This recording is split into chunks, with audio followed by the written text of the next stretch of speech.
എന്താണ് liver cancer അല്ലെങ്കിൽ HCCൻ്റെ treatment? So liver ക്യാൻസറിൽ നമ്മൾ പേഷ്യൻറ്റിൻ്റെ ഹെൽത്ത് അനുസരിച്ചിട്ടും പിന്നെ ലിവറിൻ്റെ ഹെൽത്ത് അനുസരിച്ചിട്ടാണ് നമ്മൾ ട്രീറ്റ്മെൻറ്റ് തീരുമാനങ്ങൾ എടുക്കുന്നത്. അപ്പോൾ വളരെ ഹെൽത്തി ആയ ഒരു പേഷ്യൻറ്റ്, പ്രായം കുറഞ്ഞ പേഷ്യൻറ്റിൽ നമ്മൾ കുറച്ചും കൂടി ശക്തമായ ട്രീറ്റ്മെൻറ്റ്സ് ആണ് ചെയ്യുക. അത് പ്രായം കൂടുന്തോറും അല്ലെങ്കിൽ ലിവറിൻ്റെ ഫങ്ഷൻ കുറഞ്ഞ് മോശമാണെങ്കിൽ നമ്മൾ അത്ര ഹെവി ആയ ട്രീറ്റ്മെൻറ്റ് ചെയ്യാറില്ല. ഇതിൽ പ്രധാനമായിട്ട് ഫസ്റ്റ് നമ്മൾ ടെസ്റ്റ് ചെയ്ത് കഴിഞ്ഞിട്ട് ഏത് സ്റ്റേജാണ് മനസ്സിലാക്കിയിട്ടുമാണ് നമ്മൾ ട്രീറ്റ്മെൻറ്റ് പ്ലാൻ ചെയ്യുന്നത്. അപ്പോൾ ആദ്യം വരുന്ന സർജറിയാണ്. അപ്പോൾ സർജറി നമ്മൾ വളരെ ചെറിയ ട്യൂമർ ആണെങ്കിൽ, ലിവറിൻ്റെ ഒരു സൈഡിലൊക്കെ ആണെങ്കിൽ നമ്മൾ കട്ട് ചെയ്ത് അതിനെ പുറത്തേക്ക് എടുക്കാം. കുറച്ചും കൂടി വലിപ്പമുള്ള ട്യൂമേഴ്സ് ആണെങ്കിൽ അല്ലെങ്കിൽ ലിവർ നല്ല ഡാമേജ് ഉണ്ടെങ്കിൽ ഏറ്റവും നല്ല ട്രീറ്റ്മെൻറ്റ് ലിവർ ട്രാൻസ്പ്ലാന്റ്, ലിവർ മാറ്റി വയ്ക്കുന്നതാണ്. സർജറി അല്ലാതെ പിന്നെ അടുത്ത ഒരു ഓപ്ഷൻ ഉള്ളത് ആണ് റേഡിയോ വേവ് എബലേഷൻ അല്ലെങ്കിൽ മൈക്രോവേവ് എബലേഷൻ. സോ ഈ രണ്ട് പ്രൊസീജിയറിൽ നമ്മളൊരു ലിവറിൻ്റെ ഉള്ളിലത്തെ ഒരു മുഴനെ കരിപ്പിക്കുന്നതാണ്. അത് ചൂടുകൊണ്ട് കരിപ്പിക്കാൻ പറ്റും, അല്ലെങ്കിൽ നമ്മൾ റേഡിയോ വേവ്സ് വെച്ചിട്ട് കരിപ്പിക്കാൻ പറ്റും. അത് ഡിസിഷൻ എടുക്കുന്ന പേഷ്യൻറ്റിൻ്റെ ഫിറ്റ്നസ് അനുസരിച്ചിട്ടാണ്. പിന്നെ ട്യൂമർ എവിടെയൊക്കെയാണ് ലൊക്കേഷൻ നോക്കിയിട്ടും പിന്നെ അതിൻ്റെ ഒരു വലിപ്പം നോക്കിയിട്ടാണ്. ഒരു 4 മുതൽ 5 സെൻറ്റിമീറ്റർ വരെ ഉള്ള നമ്മൾക്ക് ട്യൂമേഴ്സ് ഈ വഴിയിൽ നമ്മൾക്ക് അതിനെ ശരിയാക്കി എടുക്കാൻ പറ്റും. അടുത്തതാണ് റേഡിയേഷൻ ട്രീറ്റ്മെൻറ്റ്. റേഡിയേഷൻ ട്രീറ്റ്മെൻറ്റ് ഒരു മുഴനെ റേഡിയേഷൻ എക്സ്റേ വെച്ചിട്ട് കരിപ്പിക്കുന്നതാണ്.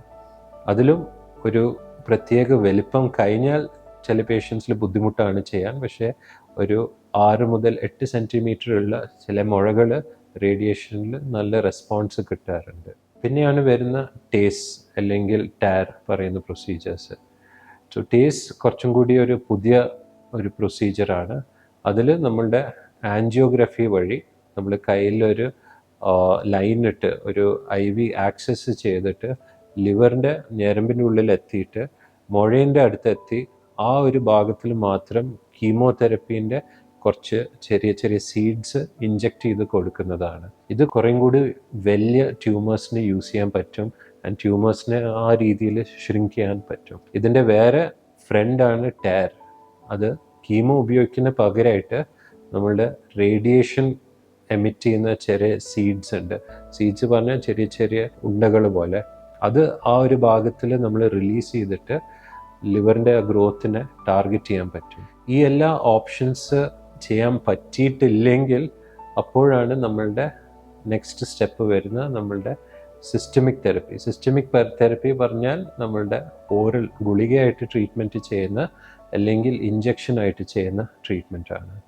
ഈ ഒരു ട്രീറ്റ്മെൻറ്റ് കൂടുതൽ അഡ്വാൻസ് സ്റ്റേജായ പേഷ്യൻസിലാണ് നമ്മൾ ചെയ്യാറ്. സോ സിസ്റ്റമിക് തെറപ്പിയിൽ ആദ്യം വരുന്നതാണ് immuno therapy plus targeted therapy. So immuno therapy plus targeted തെറപ്പിയാണ് ഈ സിസ്റ്റമിക് തെറപ്പിയിൽ ഏറ്റവും പുതിയതായിട്ട് വന്ന ഒരു ട്രീറ്റ്മെൻറ്റും ഏറ്റവും ഇഫക്റ്റായുള്ള ട്രീറ്റ്മെൻറ്റ്. സോ ഈ ഒരു ട്രീറ്റ്മെൻറ്റിൽ ഇഞ്ചക്ഷനായിട്ട് നമ്മൾ ബോഡീൻ്റെ പ്രതിരോധ ശക്തി കൂട്ടിയിട്ട് ക്യാൻസറിൻ്റെ എതിരായിട്ട് നമ്മൾ ഉപയോഗിക്കുകയാണ്. അതിന് കൂടെ ഒരു ടാർഗറ്റഡ് തെറപ്പി പറഞ്ഞിട്ട് ബെവസിസുമാബ് പറഞ്ഞൊരു മെഡിസിൻ ഇഞ്ചക്ഷൻ വെച്ചിട്ടാണ് അതും നമ്മളെ ട്യൂമറിനെ കുറയ്ക്കാൻ നോക്കുന്നത്. ഇതല്ലാതെ അടുത്ത ട്രീറ്റ്മെൻറ്റാണ് targeted therapy, oral therapy. So ഇതൊരു ഗുളിക രീതിയിലാണ് ഈ ക്യാൻസറിൻ്റെ എതിരായിട്ട് നമ്മൾ ട്രീറ്റ്മെൻറ്റ് ചെയ്യാറ്.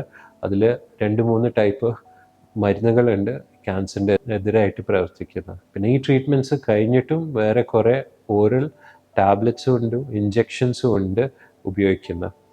കീമോതെറപ്പി പറയുന്ന സാധാരണ നമ്മളെ കോശങ്ങളെ കൊല്ലുന്ന മെഡിസിൻസ് ഈ ഒരു ക്യാൻസറിൽ അത്ര പ്രയോജനമില്ല. അപ്പോൾ നമ്മളത് ഉപയോഗിക്കാറില്ല. ഇതിൽ മെയിനായിട്ട് നമുക്ക് നേരത്തെ ഇത് കണ്ടുപിടിക്കുകയാണെങ്കിൽ നമുക്ക് പൂർണ്ണമായിട്ട് ചികിത്സയിൽ ശരിയാക്കാൻ പറ്റുന്ന ഒരു ടൈപ്പ് ക്യാൻസറാണ്. Thank you.